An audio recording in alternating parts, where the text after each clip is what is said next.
winner has been selected.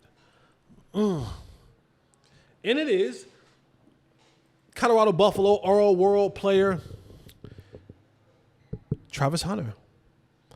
And a lot of people thought it was going to be by a wide margin. When you start looking at the list, it was pretty close.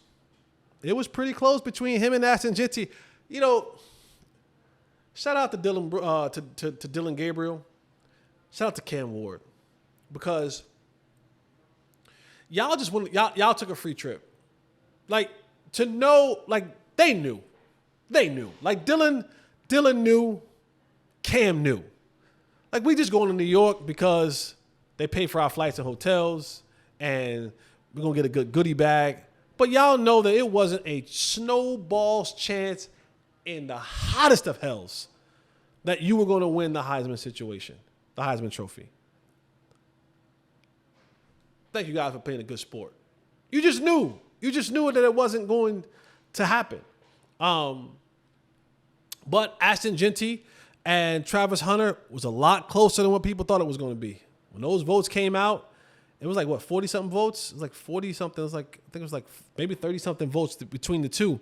But, and you know, have yourself a merry little Christmas. No, have your views on it. And whether you believe that Ashton Jeanty was the Heisman of the year or Travis. We've never seen anybody do what Travis Hunter is doing. We've never seen a dude play that many snaps on both sides of the ball and be dominant like he was. We just haven't.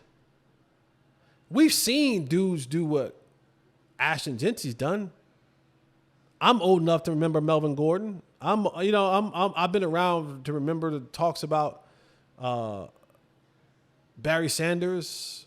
I've been old enough to remember, guys like Ron Dane and so on and so forth. So, and I'm not saying they're doing exactly what he did, but I'm saying that they've done in the realm of what Ashton Jeanty has done.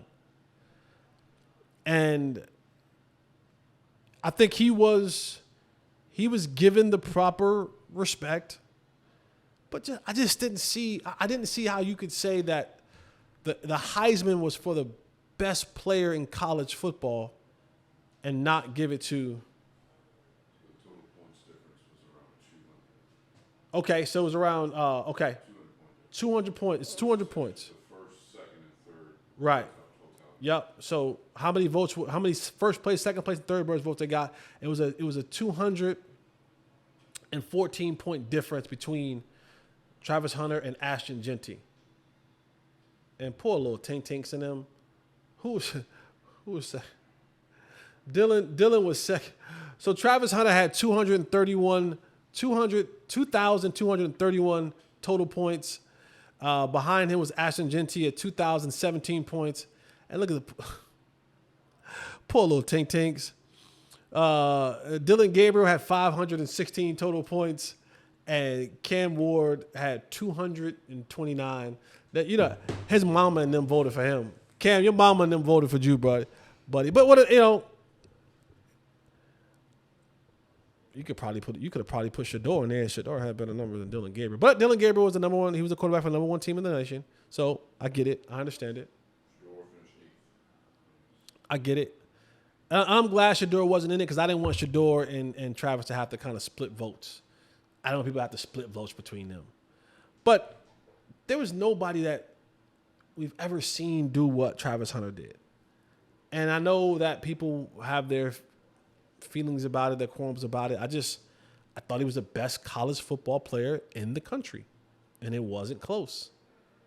Just to be able to be that, like, he wasn't even moonlighting. Like, he wasn't full-time over here, part-time over here. He wasn't full-time. That brother he didn't come off the field.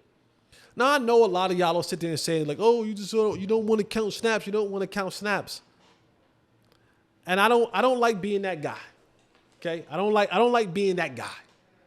That I don't want to be the guy of I played. I don't want to be that guy. But in this moment, I want to be that guy. You have no idea the exhaustion it is to play one way as a starter and play 60 snaps, 70 snaps. In college, I was a full-time starter. At the end of those games, and I played one way, exhausted. My boys would want to go to the club, and my family want to go to the club. I'm like, hey, brother, I just played Miami. I'm tired. I'm not going to no club with y'all.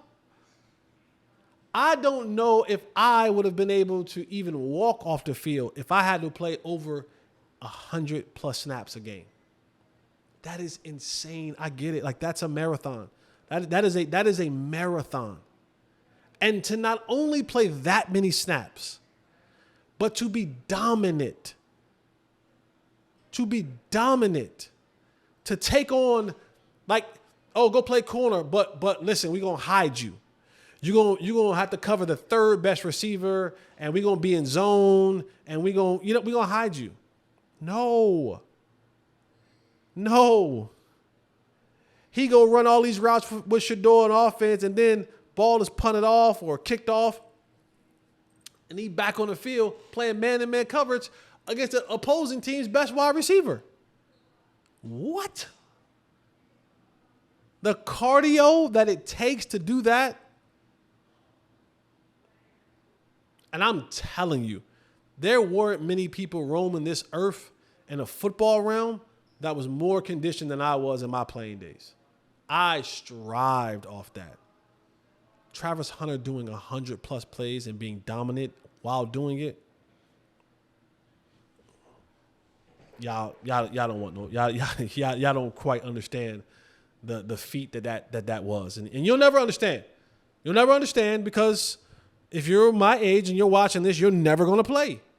You're never going to understand what it is to play 100+ snaps and be dominant on both sides of the ball at any level. At any level.